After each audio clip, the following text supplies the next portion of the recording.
Tuesday soon, Eric Bischoff is set to actually embark on his scarcely believable duties as the brand new Executive Director of SmackDown, which is about as official a title as social media influencer, but anyway. Eazy-E hasn't migrated from his fishing shack merely to reprise his slimy on-screen general manager role, though. He is taking charge of the show for realsies. Well, to an extent anyway. It wouldn't be a massive surprise to see the blue brand completely start anew. That is one of the new honcho's key tricks. As WCW circled the drain, the slate of its titles and storylines was wiped clean more times than a bloody school blackboard. Is hitting the reset button the start of a new dawn, or simply a sign that things have gotten desperate? Each and every time WWE have pushed it before, it's been the latter, and rarely the former. I'm Adam Wilborn from What Culture, and these are 8 times WWE hit the reset button. Number 8, the new generation. Even without the emergence of the steroid scandal in 1992, cue funny pic of Vince in a neck brace, WWE's business was already suffering steady decline. The glitz and glamour of the golden age was fading, ultimately proving to be a flash-in-the-pan fad. When McMahon was indicted, the gloss was well and truly scraped off. A mass exodus of the 80s top talent to WCW soon followed, a scenario which ultimately suited both parties. WWE needed to shift the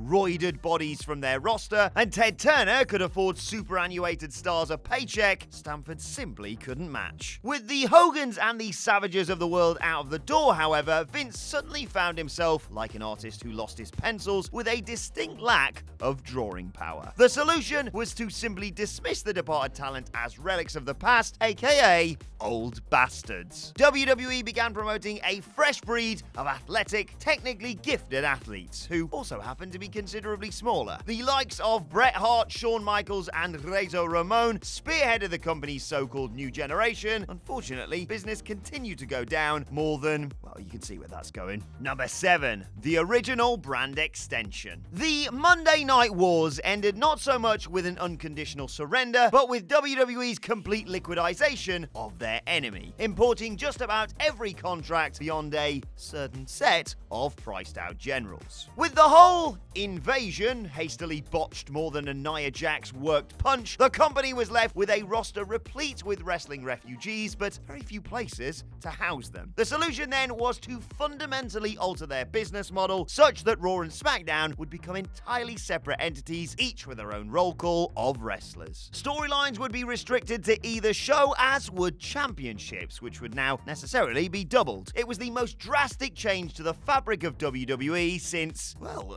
ever. A selection pitting Vince McMahon and Ric Flair was held in March 2002 to determine the rotas of WWE's employees, throwing up the bizarre sight of Hollywood Hogan slumming it amidst the jobbers. Meanwhile, undisputed champion Triple H was exempt from the draft because, of course he was. You'd have needed a second draft pick just for his bloody ego. Number 6, the new era. As the curtain fell on the record-breaking, albeit desperately dull WrestleMania 32, the highlight of which was watching Shane McMahon's children's reaction as their dad tried to kill himself, WWE began bleating that a new era was set to begin on their programming. A response to, well, nothing in particular. In truth, a new era was already organically underway. The Divas division had been rebranded and refocused at Mania. NXT had blossomed into something such that its call-ups were now events in themselves, and AJ Styles had broke the TNA taboo the previous January with a spectacular Royal Rumble debut. Effectively, the ingredients were already mixed, and WWE just needed to switch on the oven. The new era proper began in earnest with the reintroduction of the brand split once SmackDown began airing live on Tuesdays. A show that had effectively become superfluous was suddenly infused with fresh relevance, and multiple separate and necessarily hideous titles soon followed. Number 5. You are the authority. Amidst the interminable run of Constable Corbin as the chief decision-maker of Raw, the program's ratings slumped to a new nadir last December. Oh, and I had a near breakdown. Apparent rock bottom had been hit just the week before, and excuse couch concern now turned to blind panic. After directly addressing the show's recent decline through the conduit of Seth Rollins, WWE announced that Vince McMahon himself would make an increasingly rare appearance to shake things things up. Corbin, as per the stipulation of the previous night's TLC, was summarily given the boot. Well, sort of. His replacement, the whole McMahon clan, who promised to take a more hands-on approach across all of the company's brands. Yay? Meanwhile, Triple H paradoxically promised that from now on, the audience was the authority, via the medium of the old, distinctly, well, authoritarian authority. And haven't we done... Number 4, the WCW reversal. Whilst WWE warred with WCW throughout the late 90s, the company's loyal followers were continually indoctrinated to the idea that the lads from Atlanta were the absolute enemy, to the extent that DX famously even laid siege to the company in a tank. Not actually a tank. So it was hardly surprising that fans in the Tacoma Dome for the 2nd of July 2001 edition of Raw vehemently booed the efforts of Buff Bagwell and Booker T during a dry run of a proposed WCW takeover of the show's final hour. The match itself wasn't grossly hideous, but the mere concept of the dead rival daring to supplant the war's winner was anathema to an audience which had sided against them. It almost feels as if WWE set the WCW experiment up to fail, but it's not like Vince to hold a grudge, is it? Nevertheless, plans were in place for the defeated brand to operate alongside its vanquisher going forward. Plans which were immediately scrapped following the Washington debacle. A new super alliance of the warring factions was hastily assembled on the following episode as the company totally reset the intricacies of the... invasion. Number 3, the Raw Super Show. By some minor miracle, the original brand extension endured for almost a full decade. Compare this with the current version of the concept, which began in 2016 and was made effectively irrelevant in February 2018 with the introduction of dual-branded pay-per-views. By April 2012, over 10 years in, and with draft lotteries having devolved from a tantalizing spectacle to a literal trading of places and occasional bullying of JR, the concept was on its last legs. As the company geared towards their network-mandated 3-hour format that summer, remember when Raw was 2 hours? Those were the days. It was clear that a stretch roster already struggling to support monthly super shows wouldn't be able to do it every week with only half the personnel. Thus started the Raw Super Show, which will allow superstars from SmackDown to migrate from Raw so as to, according to Triple H at least, give fans the best product each week. Just a quick note here, that same spiel was used in February 2018. The brand split effectively was dead.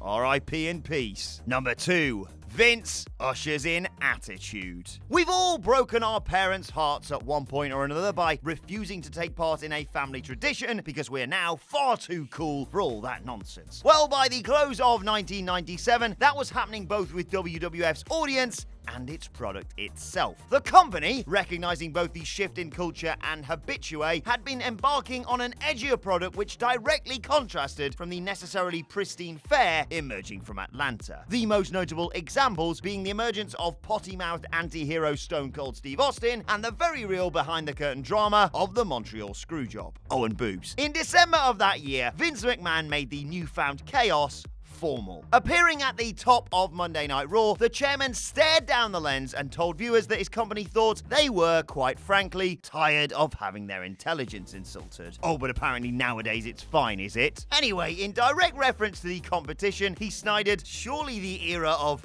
the superhero urging you to say your prayers and take your vitamins is definitely passé. The message was loud and clear. This is wrestling, but it's wrestling that's actually cool to watch. From this point, the safety gloves were well and truly off. The Attitude Era had begun. Number 1. Post-Chris Benoit. In the days that followed the 24th of June 2007, not just WWE, but the entire wrestling world sought to redefine itself as it continued grasping for answers in the wake of the industry's most infamous scandal. Though the wrestling business had contracted and contended with a murky reputation since its inception, it had hitherto been bullish in the face of criticism, a fact recapitulated when Vince McMahon walked free after the 1993 steroid trial. The Chris Benoit murder-suicide was a wake-up call. Suddenly, the eyes of the entire mainstream media were on WWE as they sought to make the company in some way culpable for the tragedy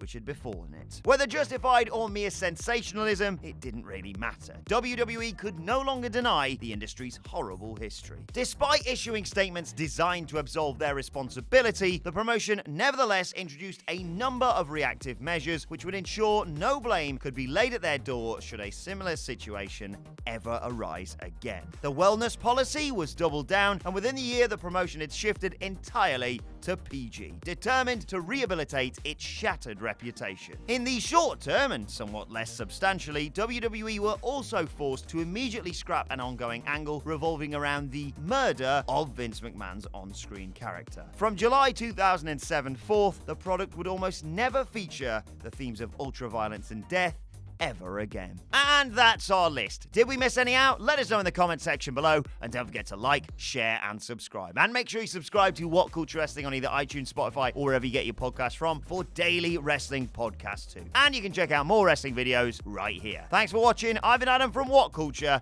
and I'll see you soon.